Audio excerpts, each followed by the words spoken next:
Hello guys, welcome to the mysterious empress 111 tarot. तो आपके person कल रात क्या सोच रहे थे, इसकी रीडिंग है। ये जनरल है, कलेक्टिव है।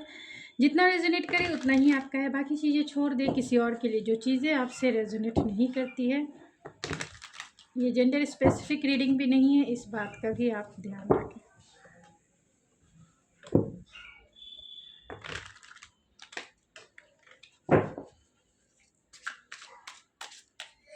तो आपके पर्सन कल रात आपके बारे में क्या सोच रहे थे।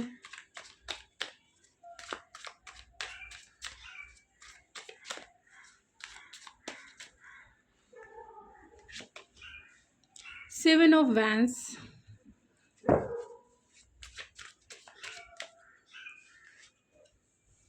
नाइट ऑफ सोर्ड्स,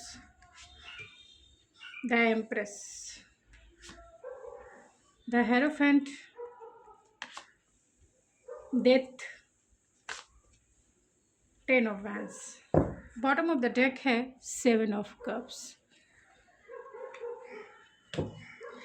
कल यहाँ पे सारे स्टार साइन हैं। टॉरस सबसे ज़्यादा स्ट्रॉन्ग है, लिब्रा सबसे ज़्यादा स्ट्रॉन्ग है, एरीज, लियो, सेजिटेरियस भी है, स्कॉर्पियो भी है, कैंसर, पाइसिस, स्कॉर्पियो सबसे ज़्यादा स्ट्रॉन्ग है। डेथ का कार्ड है, 10 ऑफ वैंस है, Aries, Leo, Sagittarius and 7 of cups and Gemini, Libra, Aquarius भी। तो आपके पर्सन आपकी वैल्यू बहुत करते हैं, इसमें कोई दो राय नहीं। तो कल आपके बारे में यही सोच रहे थे कि उन्हें आपसे कांटेक्ट करना है, उन्हें आपसे बातें करनी है, लेकिन कहीं ना कहीं कंफ्यूज है। फैंटेसी के वर्ल्ड में ये पर्सन आपको लेकर रहते हैं। रात में भी ये बहुत ज़्यादा फैंटेसाइज कर रहे थे आपको लेकर, क्योंकि आपकी जैसी ब्यूटी, आपकी जैसी सेंसुअलिटी उन्हें दुनिया में किसी में नज़र नहीं आती है। यानी आप जितने ब्यूटीफुल हो, जितने गॉर्जियस हो, जितने हैंडसम हो, आपकी जैसी ब्यूटी, आपकी जैसी कॉन्फिडेंस कहीं भी उन्हें नहीं दिखती है इस दुनिया में।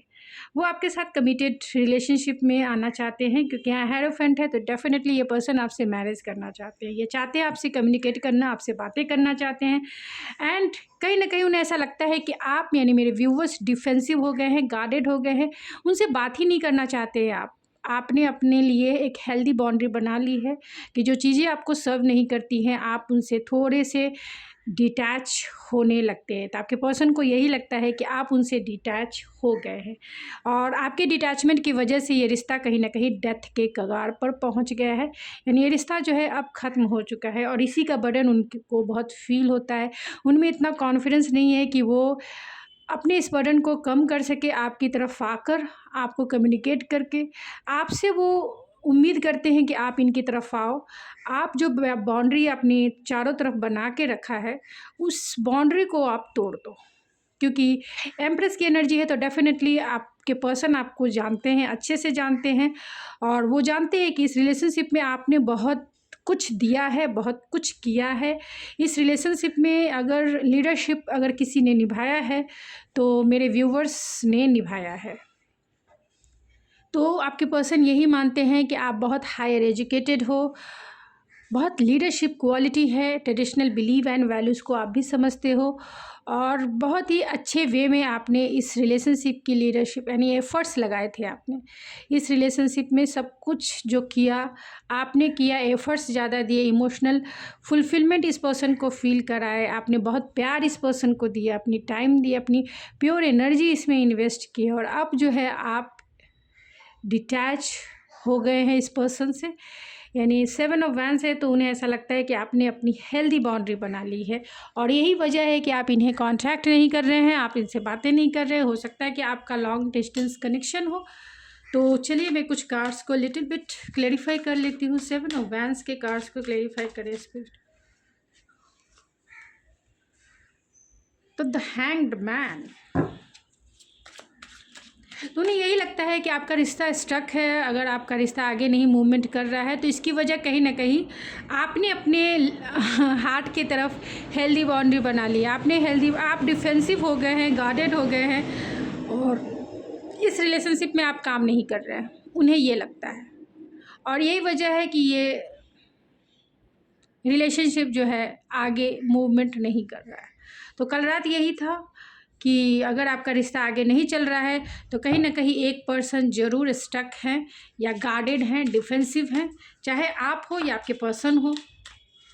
नाइट ऑफ सोर्स को क्लेरिफाई करें spirit. Night of source, oh my God, cards थोड़े टेबल के नीचे आ गए हैं तो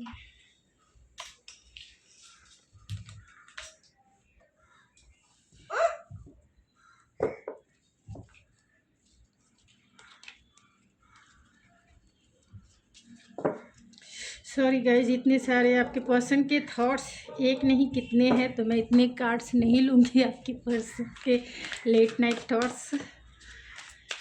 तो नाइट ऑफ सोर्स के कार्ड को क्लेरिफाई करें स्पिरिट। नाइट ऑफ सोर्स, तो यहाँ क्वीन ऑफ सोर्स है। उन्हें ऐसा लगता है कि आप इनसे बहुत गार्डेड हो गए हैं, बहुत डिफेंसिव हो गए हैं एंड आप बहुत ब्लंट बन गए हैं। आपका बिहेवियर बहुत ब्लंट हो चुका है। आपसे बातें ज़रूर करना चाहते हैं लेकिन वो जानते हैं कि आप जो हो उनसे लड़ने को रेडी हो, फुल्ली रूप से लड़ने को रेडी हो। अगर आपका यही है कि अगर आपने कमिटमेंट दिया तो ठीक है, मैं आपको सेकंड चांस दूंगी या दूंगा, नहीं दिया तो सीधा मेरे लाइफ से निकलते बनो। तो आपकी इस बदले हुए एटीट्यूड को वो कहीं ना कहीं डाइजेस्ट नहीं कर पा रहे हैं आपके पर्सन, क्योंकि उन्हें लगता है कि आपका जो गुस्सा है वो नहीं सह सकते। आपके पर्सन बहुत ईगोइस्टिक हो सकते हैं और बहुत इम्पल्सिव भी हो सकते हैं। बातें करना चाहते हैं, क्लियर कट कॉन्वर्सेशन करना चाहते हैं, लेकिन आपके गुस्से से कहीं ना कहीं ये पर्सन डरते हैं कि आप इन्हें सीधा अपने रास्ते से निकाल फेंकोगे और जो वर्ड आप यूज़ करोगे इनसे कम्युनिकेशन करने के लिए वो वर्ड इनके दिल पर ही लगने वाला है और ये रिजेक्शन नहीं सह सकते। ये कोई हार्ट ब्रेक वाले वर्ड्स को सहने के लिए पूरी तरह से एबल नहीं है, तैयार नहीं है।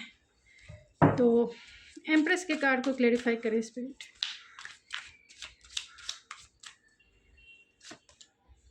क्वीन ऑफ कप्स, तो वो जानते हैं कि आप कितने इमोशनल हो, वो जानते हैं कि आप कितने सेंसिटिव हो। आपका नेचर उन्हें पता है कि आप बहुत कंपैशनेट हो, ग्राउंडेड हो, लविंग केयरिंग आपका नेचर है, बहुत काइंडनेस से भरे हुए पर्सन हो। आपको कोई भी यूज़ कर सकता है ईजी वे में, उन्हें ये लगता है, क्योंकि आप बहुत अनकंडीशनल उन्हें प्यार करते हो। लेकिन जो आपका बदला हुआ एटीट्यूड है अभी इस वक्त, वो पर्सन डाइजेस्ट ही नहीं कर पा रहे हैं कि आप इतने गुस्से में भी कभी हो सकते हो, क्योंकि क्वीन ऑफ सोर्स की एनर्जी है एंड यहाँ नाइट ऑफ सोर्स की एनर्जी है। दोनों फाइटर हैं और इसमें इस फाइटर में जिसकी जो जीतेगा वो कहीं ना कहीं आप है, मेरे व्यूवर्स है, क्योंकि आपने जो एक्सपीरियंस इस रिलेशनशिप में किया है वो कहीं ना कहीं आपका दिल बहुत दुखा है इस रिलेशनशिप में, इसीलिए आप बहुत ब्लंड हो गए हैं एंड बहुत अवेयर हो गए हैं सिचुएशन को लेकर और इस पर्सन को लेकर, क्योंकि हो सकता है कि पास्ट में इन्होंने आपको डिफीट किया हो, डिसेप्शन दिया हो और स्निकी बिहेवियर उन्होंने आपके साथ किया होगा। 10 ऑफ वैंस को क्लैरिफाई करें स्पिरिट। 10 ऑफ वैंस, तो 8 ऑफ कप्स की एनर्जी है। तो 10 ऑफ वैंस और 8 ऑफ कप्स कहीं ना कहीं इस पर्सन को यही बर्डन है कि आप जो है इस रिलेशनशिप से मूव ऑन हो चुके हैं। डेथ के कार्ड को क्लैरिफाई करें स्पिरिट। तो यहाँ 6 ऑफ सोर्ड्स है। उन्हें ऐसा लगता है कि आप इस रिश्ते से मूव ऑन हो गए हो और यही वजह है कि ये रिश्ता अब डेथ हो गया है, क्योंकि आपका एटीट्यूड यानी आपका गुस्सा अब तक शांत नहीं हो रहा। अगर आपका लॉन्ग टाइम से आपका रिश्ता जो है स्टक है, नो कांटेक्ट सिचुएशन है, तो कहीं ना कहीं आपका गुस्सा शांत नहीं हो पा रहा है और आप इतने गुस्से में हो कि अब ये रिलेशनशिप उन्हें एंड जैसा दिखता है। हेरोफेंट के कार्ड को क्लैरिफाई करें स्पिरिट। हेरोफेंट,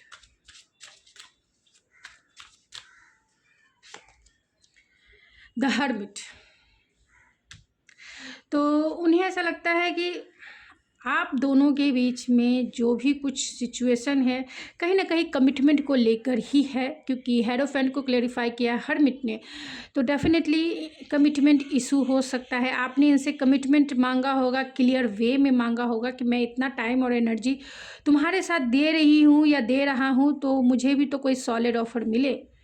और तुम्हें कमिटमेंट मेरे साथ टाइम पास या मुझे टेकन फॉर ग्रांटेड नहीं लेना है। मेरे साथ सीरियस रिलेशनशिप में आना है तो ठीक है, अदरवाइज़।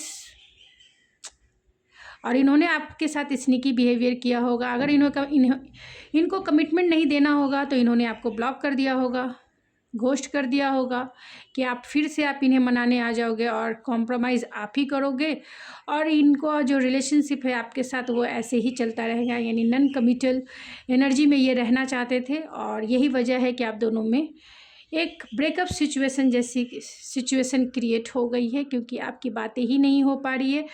और बातें नहीं होने के वजह से ये पर्सन बहुत सेल्फ रिफ्लेक्शन वाली फीलिंग्स में है कि कहीं ना कहीं कमिटमेंट ही सबसे बड़ा मेन इशू है। और आपने जितना प्यार, और आपको इस काबिल भी मानते हैं कि आप उनकी वाइफ या फिर हस्बैंड बनने लायक हैं। आप में वो सारी खूबियां हैं जो एक हस्बैंड या फिर एक वाइफ में होनी चाहिए। आप सर्वगुण संपन्न हैं, लेकिन ये कमिटमेंट अभी इसके लिए ये रेडी नहीं है। यहाँ हर्मिट है तो डेफिनेटली ये पर्सन अभी नहीं रेडी है, और इसी वजह से ये भी आपको कांटेक्ट नहीं कर रहे। ये भी हो सकता है जितने मतलब 1-2 लोगों से रेजोनेट करे कि ये पर्सन मैरिड हो, और इसी वजह से इन्होंने आपके साथ जो कनेक्शन है उसमें एफर्ट्स नहीं लगा रहे हैं और शांत हो गए हैं। 7 ऑफ कप्स, तो 6 ऑफ कॉइन। तो कहीं ना कहीं इस रिलेशनशिप में इक्वल गिव एंड टेक नहीं हुआ है, क्योंकि इस पर्सन के पास ऑप्शंस भी बहुत सारे हो सकते हैं। और अगर ये मैरिड इंसान है तो इन्होंने आपको ऑप्शंस के जैसा यूज़ किया, कह सकते हैं टेकन फॉर ग्रांटेड लिया, और आपने जब इनसे कमिटमेंट मांगा तो आपको ये शांत बैठ गया। जबकि आप मैरिज मटेरियल हैं, ये मानते हैं कि आप में सब कुछ है, लेकिन मैरिज की वजह से, शादी की वजह से ये आपसे मैरिज क्या कमिटमेंट नहीं दे सकते। यानी अपनी फैमिली को भी रखना चाहते हैं और आपके साथ भी रहना चाहते हैं, एक नॉन कमिटल वाली एनर्जी में रहना चाहते हैं। इसीलिए इस रिश्ते में इन्होंने इक्वल गिव एंड टेक नहीं किया होगा। अगर आपके पर्सन मैरिड हैं तो, अगर नहीं मैरिड हैं तो अभी ये कमिटेड रिलेशनशिप के लिए रेडी नहीं हो गए। फिर से भी मैं हेरोफेंट के कार्ड को क्लैरिफाई करें स्पिरिट। हेरोफेंट, तो 2 कार्ड्स आ गए, 4 of source and 5 of cups. तो डेफिनेटली इस पर्सन के ट्रेडिशनल बिलीव एंड वैल्यूज़ हो सकती है कि जब भी ये मैरिज करेंगे। 9 ऑफ सोर्स, सारे ऐसे कार्ड्स आ रहे हैं जो the sun, king of swords, 2 of coins, queen of wands. तो डेफिनेटली ये पर्सन रिलेशनशिप के लिए, अगर ये पर्सन सिंगल हैं तो रिलेशनशिप यानी कमिटेड रिलेशनशिप के लिए रेडी नहीं है। और यही वजह है कि ये अभी आपकी तरफ एफर्ट्स नहीं लगा रहे हैं। एफर्ट्स नहीं लगाने के वजह से आपकी और इनकी भी एनर्जी 5 ऑफ कप्स की हो सकती है, लॉस वाली एनर्जी हो सकती है। और इसकी वजह कहीं ना कहीं इनका हॉट एंड कोल्ड बिहेवियर हो सकता है। ये पर्सन बहुत इंटेलिजेंट हैं, बहुत शार्प माइंड के हैं, लेकिन बहुत कंजर्वेटिव माइंड के सेट के भी हैं। डिसिप्लिन वे में चलना चाहते हैं, यानी ये चाहते हैं कि फैमिली इनकी मान जाए तभी ये आपको कमिटमेंट देंगे। फैमिली की मोरल वैल्यूज़ में आप फिट हो जाए तभी ये आपको कमिटमेंट देंगे। फैमिली जो चाहती है उनके अनुसार ही ये चलना चाहते हैं। जीवन के खासतौर से मैरिज का डिसीज़न ये अपने फैमिली के अगेंस्ट जाके नहीं करना चाहते हैं। फैमिली को साथ रहकर ही ये मैरिज का डिसीज़न लेंगे। और यही वजह है कि आप दोनों में नो कांटेक्ट है, तो लंबा पीरियड का नो कांटेक्ट हो गया होगा, जिससे ये रिलेशनशिप कहीं ना कहीं डेथ के जैसी हो गई। 6 ऑफ कॉइन है, तो कहीं ना कहीं ये चाहते हैं कि इस रिश्ते में इक्वल गिव एंड टेक हो, लेकिन कहीं ना कहीं इस रिलेशनशिप में आपने बहुत ज़्यादा गिविंग एनर्जी दिखाया है और चाहते हैं कि आप फिर से इनकी लाइफ में आ जाओ और इन्हें कम्युनिकेट करो। आपको कहीं ना कहीं ये पर्सन मैनिफेस्ट कर रहे हैं अपने लाइफ में लाने के लिए, आपके कॉल को, आपके मैसेज को, और आपका जो गिविंग नेचर अब तक रहा है इस रिलेशनशिप के लिए। वो चाहते हैं कि आप उसी तरह से इन्हें प्यार करो, दुलार करो, इन्हें सिर पे बिठा के रखो, और आपका जो एटीट्यूड है क्वीन ऑफ सोर्स का, ये छोड़ दो। इन्हें गुस्सा बर्दाश्त नहीं, क्योंकि ये पर्सन बहुत ईगोइस्टिक डेफिनेटली हैं, क्योंकि यहाँ किंग ऑफ सोर्स की एनर्जी है। ये अपने मतलब बहुत थोड़े सेल्फिश बिहेवियर इनका हो सकता है आपको लेकर। ये अपने प्यार मतलब आप इनसे प्यार करोगे तो ये बहुत अच्छे हैं। ये आप इनसे ये सब कुछ मानते हैं कि आप में सब कुछ है, सब सर्वगुण संपन्न हो आप, मैरिज मटेरियल हो आप, जैसा ये चाहते हैं। लेकिन फिर वहीं आ जाते हैं फैमिली, डिसिप्लिन, वैल्यूज़। ये पर्सन अपना ही खुशी चाहते हैं और इनकी खुशी कहीं ना कहीं फैमिली हो सकती है। तो चलिए कुछ एक्स्ट्रा मैसेजेस देख लेते हैं कि ये पर्सन कल रात आपके बारे में कंटिन्यूसली सोचते हैं, तो इसीलिए इनके थॉट्स इस टाइप के हैं। कंटिन्यूसली ये आप इनके माइंड में चल रहे हैं, तो इनके रोमांटिक फीलिंग्स थी रात को आपको लेकर। फॉरगिवनेस चाहते हैं अगर इन्होंने गलती की है, एंड सोल कॉन्ट्रैक्ट है, आपसे डरते हैं इसीलिए फॉरगिवनेस चाहते हैं कि आप जो है इनकी टीचर ना बन जाओ इन्हें पीटने ना लगो, तो फॉरगिव कर दो, इन्हें माफ़ कर दो बच्चा समझकर। सोल कॉन्ट्रैक्ट है, तो मानते हैं कि आप दोनों में एक सोल कॉन्ट्रैक्ट है, इसीलिए वो आपकी तरफ पुल फील करते हैं। आप दोनों ब्रेक पे हैं, बहुत टाइम से ब्रेक पे हैं, आपके फ़ोन का इंतज़ार कर रहे हैं कहीं ना कहीं ये पर्सन, एंड चाहते हैं आपके साथ हेल्दी सेक्सुअलिटी चाहते हैं। हेल्दी सेक्सुअलिटी है यानी इंटीमेटेड थॉट्स इनके माइंड में बहुत है। पेशेंस है कि वो एक दिन ज़रूर आएगा जब वो इस कॉन्फ्लिक्ट को, आप दोनों के बीच की जो कॉन्फ्लिक्ट है वो दूर होगी, आप दोनों ज़रूर मिलेंगे। एंड टेलीपैथी से तो आप दोनों कनेक्टेड हैं ही। डेट करना चाहते हैं, फिर से इस रिश्ते को रिवर्थ में बदलना चाहते हैं, और इसके लिए वो थोड़े से पेशेंस बहुत ज़्यादा है, क्योंकि वो आपके साथ स्टेबिलिटी ज़रूर चाहते हैं and work on your connection. तो उन्हें पता है कि अगर ये रिश्ता ख़त्म हो चुका है तो इस रिश्ते में काम करना बहुत ज़रूरी है, और अगर काम नहीं किया जाता है तो ये रिश्ता ऑलमोस्ट ख़त्म के ही कगार पर है। और ये काम वो नहीं करना चाहते हैं, ये काम आपसे करवाना चाहते हैं, क्योंकि ये तो पर्सन किंग ऑफ सोर्स हैं, बहुत ईगोइस्टिक। ये अपनी ईगो को नीचे नहीं करेंगे, ख़ास तौर से रिलेशनशिप में। फ्रेंडशिप में तो कर भी ले, फ्रेंडशिप में तो ये झुक भी जाए, लेकिन रिलेशनशिप के मामले में ये नहीं झुकते हैं, बहुत हॉट एंड कोल्ड बिहेवियर करते हैं, क्योंकि दूसरों की नस को ये अच्छे से समझ जाते हैं कि दूसरे की कमी मैं हूँ। आपका अटेंशन ये पर्सन है, इसीलिए तो ये बहुत अटेंशन सीकर भी होते हैं, अपने माइंड गेम से चीज़ों को अपने वे में करना चाहते हैं। तो गाइस ये थी आपकी रीडिंग, आपके लिए गाइडेंस मैं निकाल लेती हूँ कि आपके लिए क्या गाइडेंस है। ऐसे मुश्किल टाइम में आपके पर्सन कुछ काम करते नहीं हैं, करना चाहिए ना, कम से कम क्लोज़र ही दे दे आपको।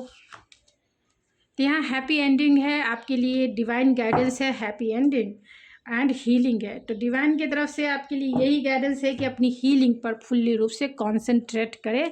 जो भी सिचुएशन होगा, जो भी कंक्लूज़न होगा, एक हैप्पी एंडिंग होगी, यानी आप दोनों के बीच में जो कॉन्फ्लिक्ट है उसकी भी एंडिंग अच्छे से, यानी वो कॉन्फ्लिक्ट दूर हो जाएगी, आप दोनों ज़रूर मिलेंगे। अगर आपको इस रिलेशनशिप में रहना है तो आप दोनों मिलकर इस रिश्ते में जो भी कुछ प्रॉब्लम्स है उसे मिल बांट कर सॉल्व करेंगे। और अगर आपको इस रिलेशनशिप में नहीं रहना है तो आप दोनों मिल बैठ कर इस रिलेशनशिप में हैप्पी एंडिंग करेंगे। और अपनी हीलिंग फर्स्ट है, तो पहले हील होंगे तभी आप डिटैच होंगे, तभी आप इस डिसीज़न पे पहुँचेंगे, यानी हैप्पी एंडिंग पे पहुँचेंगे। तो गाइस ये थी आपकी रीडिंग, आई होप आपको पसंद आई होगी। अगर आपको ये मेरी रीडिंग पसंद आई तो प्लीज़ मेरे चैनल को ज़रूर सब्सक्राइब करें, लाइक करें एंड शेयर करें। मैं मिलती हूँ आपके नेक्स्ट रीडिंग में, तब तक के लिए थैंक यू सो मच।